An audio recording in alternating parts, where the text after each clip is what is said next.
नमस्कार मित्रांनो, स्वागत आहे आपल्या यूट्यूब चॅनलवर. मी आहे अरविंद गुट्टे.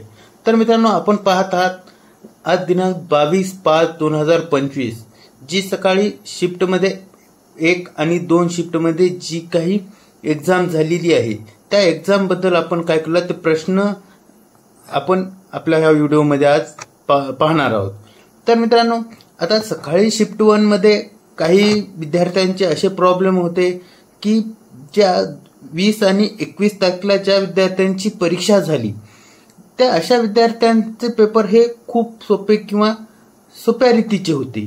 पण जो आज पहिल्या शिफ्टमध्ये जो पेपर झालेला आहे तो थोडा किचकट यांनी त्याच्यामध्ये थोडं अवघड आहे असं काही विद्यार्थ्यांचं म्हणणं होतं. तर मित्रांनो, जर एखाद्या शिफ्टला जर होत असेल किंवा एखाद्या शिफ्टला सोपा आणि एखाद्या शिफ्टला अवघड जर पेपर असेल तर त्या ॲव्हरेजनुसार नॉर्मलायझेशन केलं जाऊ शकते. तर मित्रांनो, आता वेळ न घालवता सुरू करूया आपण. आता पहिला प्रश्न आपला असा आहे की pickup current of the relay म्हणजे काय, रिलेला पिकअप करंट किती आहे. तर आता पिकअप करंट रिले हा काय करतो, कमीत कमी अँपियरवर वर्क करतो. तर आता ह्याच्यामध्ये एखाद्या जर आपण 5 अँपियर 10 अँपियर जे काही आपण समजा एका रिले घेतला, तर समजा आपण जर 10 अँपियरचा रिले घेतला त्याच्यापेक्षा किंवा कमी किंवा 5चा घ्या किंवा जे तुम्हाला जे असेल ते, पण जेवढाचा अँपियर आहे म्हणजे आता 5 अँपियरचा असेल तर तो काय करणार, 5 अँपियरलाच वर्क करणार. त्याच्यापेक्षा जर कमी असेल तर तो वर्क करणार नाही. तर मित्रांनो, आता पुढला प्रश्न जो आहे की पोटॅशियल मीटर कशासारखा काम करतो. आता कशासारखा, आता आपण पोटॅशियम मीटर काय करतो की सेल किंवा बॅटरी जी आहेत त्या बॅटरीचे जे इंटरनल रेजिस्टन्स आहेत ते आपण काय करतो फाइंड आउट करण्यासाठी म्हणजे शोधण्यासाठी काय करतो की या पोटॅशियम जे मीटर आहे त्याचा आपण वापर करतो. म्हणजे आता आपण शोधतोय काय रेजिस्टन्स, तर मग तो कशाच्या सारखं काम करतो, तर रेजिस्टन्स सारखा तो काय करतो, काम करतो. आता पुढील प्रश्न काय आला होता, हा प्रश्न आता मित्रांनो बघा, हा कालच्या जे आपण शिफ्ट आहे त्या शिफ्टमध्ये सुद्धा हा विचारला होता. मी सांगितलं होतं की वारंवार एनर्जी मीटरवर खूप प्रश्न विचारले गेलेत. तर आता ह्याच्यामध्ये काय की तोच इंटिग्रेट इन्स्ट्रुमेंट खालीलपैकी कोणता आहे. तर आता ह्याच्यामध्ये काय आहे, उत्तर काय आहे, तर आपलं एनर्जी मीटर. आता याच्या इंटिग्रेट म्हणजे काय की जी माहिती आहे, जी रीडिंग तुम्ही महिनाभरात किंवा जे काही ती साठा काय करतो, डाटा तुमचा साठवून हे तुम्हाला पोहोचवण्याचं काम कोणचे करतं, तर हे एनर्जी मीटर करतं. तर आता त्याच्यानंतर आहे की जे ट्रान्समिशन आहे, सबस्टेशन आहे म्हणजे काय. आता नेमकं हे ट्रान्समिशन सबस्टेशन हे नेमकं काय आहे त्यांनी विचारलंय. तर आता याच्यामध्ये 2 कॅटेगरीमधून असू शकतं. म्हणजे आपण जिथे हाय व्होल्टेज आहे ते ट्रान्समिशन सबस्टेशन आहे. त्याच्यानंतर लाईन ही इनकमिंग पण आहे आणि आउटगोईंग आहे, म्हणजे येणारी पण लाईन आहे आणि जाणारी पण लाईन आहे. तर ते सुद्धा काय आहे, आपलं ट्रान्समिशन सबस्टेशन आहे. जे तुमच्या पर्यायामध्ये असेल, या दोन्हीपैकी जे काही पर्यायात असेल हे तुमचं काय असणार आहे, ओके असणार आहे. आता याच्यानंतर काय विचारलेलं आहे की MCB ओव्हरलोड झाली तर काय होईल. आता MCB म्हणजे काय, मिनिएचर सर्किट ब्रेकर. तर आता सर्किट ब्रेकरचं वर्क काय करणार आहे की जिथे ओव्हरलोड झाल्याच्या नंतर म्हणजे काय, तिथे त्या क्षमतेपेक्षा जास्त करंट किंवा व्होल्टेज झालेलं आहे, तिथं मग ती काय होणार, ट्रिप होणार. बरोबर आहे. तर तिथं काय होतं, या प्रश्नाचं उत्तर काय आहे, ट्रिप होणार. तर आता पाहूया पुढील प्रश्न. PLCCचा फुल फॉर्म काय आहे. आता इथे काय विचारलंय, PLCCचा फुल फॉर्म काय आहे. तर याच्यामध्ये काय आहे की पॉवर लाईन करिअर कम्युनिकेशन. तर मित्रांनो, PLCचा फुल फॉर्म काय आहे, पॉवर लाईन करिअर कम्युनिकेशन. तर मित्रांनो, आता पाहूया पुढील प्रश्न की वाइंडिंग हे, याच्यामध्ये काय विचारलेलं आहे की वाइंडिंग हे पोल पिचच्या कमी पिचला जोडले असेल पोल पेचच्या अलीकडचं कमी पेचला जोडलेला असेल तर त्या वाइंडिंगला काय म्हणतात? तर त्या वाइंडिंगला शॉर्ट पिच वाइंडिंग असे म्हणतात.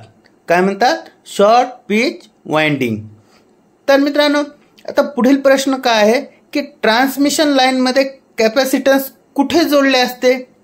आता नेमकं मित्रांनो लक्षात घ्या की कॅपॅसिटन्स हे कशासाठी वापरतात की जे पॉवर फॅक्टर आहे ते काय इम्प्रूव्ह करण्यासाठी काय करतात की हे कॅपॅसिटन्सचा वापर करतात.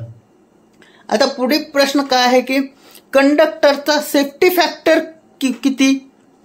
आता सेफ्टी फॅक्टर काय आहे की 1 पेक्षा जास्त, म्हणजे काय 1.5 ते 2.5 हा त्याचा सेफ्टी पॉवर फॅक्टर आहे. आता त्याच्यानंतर त्यांनी काय विचारलं, एअर ब्रेक सर्किट ब्रेकरमध्ये मीडियम काय वापरतात की ब्रेकिंग करण्यासाठी. म्हणजे आता ब्रेकिंग हो का मित्रांनो, तुम्ही प्रश्न जर नीट वाचला असेल, एअर ब्रेक सर्किट ब्रेकरमध्ये कोणतं मीडियम आहे की ते ब्रेकिंग करण्यासाठी वापरतात? तर आता नावामध्येच आहे काय, एअर ब्रेक. आता काय ब्रेकिंग कोणतं करतं? एअर म्हणजे काय, हवेच्या दाबानुसार काय करतात ते ब्रेकिंग करण्याचं काम करतात. त्याच्यानंतर पुढला प्रश्न आहे, जो कोरोना लॉस आहे हा कोणत्या व्होल्टेजवर डिपेंड करत असतो? जो कोरोना लॉस आहे, कोरोना लॉस हा कशावर डिपेंड असतो, कोणत्या व्होल्टेजवर डिपेंड असतो? तर तो असतो क्रिटिकल डिस्क्रिप्टिव्ह व्होल्टेज. तर मित्रांनो, या प्रश्नाचं काय उत्तर आहे? Critical descriptive voltage. तर आता पुढील प्रश्न त्यांनी असा विचारला होता की डीसी मशीन जनरेटर आहे की मोटर आहे? आता तुम्ही जनरेटर, डीसी जनरेटर आहे का मोटर आहे कसं ओळखणार? तर त्याच्यामध्ये काय दोन्हीचंही कंस्ट्रक्शन म्हणजे काय, जे तिची बांधणी आहे, बांधणी ही सारखी आहे, पण त्याच्यामध्ये जो कम्युटेटर आहे हा काय करतो की उलट कार्य करतो. आता उलट कार्य कसा करतो? जर आपण जनरेटर म्हणजे डीसी जनरेटर जर आपण घेतलं तर ह्याच्यामध्ये काय असतं की डीसी जनरेटर काय करतो, एसी टू डीसी करतो. आता ह्याच्यामध्ये कम्युटेटरचं कार्य काय असतं की रेक्टिफायरचं वर्क करतो. म्हणजे एसी टू डीसी करण्यासाठी कम्युटेटर काय करतो, रेक्टिफायर म्हणून काम करतो. तेच जर डीसी मोटर असेल, आता ह्याच्या उलट काय करणार, डीसी टू एसी करण्यासाठी मोटरमध्ये काय वाटतो, इन्व्हर्टर म्हणून काम करतो. आलं का लक्षात? तर ह्या प्रश्नाचे उत्तर काय आहे, कम्युटेटर आहे. आता त्याच्यानंतर जर आपण बघितलं, पुढला प्रश्न आहे, जर ट्रान्समिशन लाईन लेंथ काय म्हणले, ट्रान्समिशन लाईन लेंथ 4 टाइम वाढेल तर कॅपॅसिटन्सवर काय फरक पडतो? आता इकडे लक्षात द्या मित्रांनो, आता काय फरक पडतो, जर लेंथ वाढली, किती जर हे केलं काय होणार, लेंथ वाढली रेजिस्टन्स वाढणार, आणि रेजिस्टन्स वाढला म्हणजे 100% काय होणार, कॅपॅसिटन्स हे वाढणारच. आता इथे काय विचारलं की ट्रान्समिशन लाईनची इफिशियन्सी कशी वाढू शकतो? आता इथे आपल्याला जर इफिशियन्सी वाढवायची असेल ट्रान्समिशन लाईनची तर त्याला आपण काय करतो, व्होल्टेज वाढवतो. आलं का लक्षात, कशाचे, व्होल्टेज. तर आता त्याच्यामध्ये पुढं काय आहे की मायकाची डायइलेक्ट्रिक स्ट्रेंथ काय असते.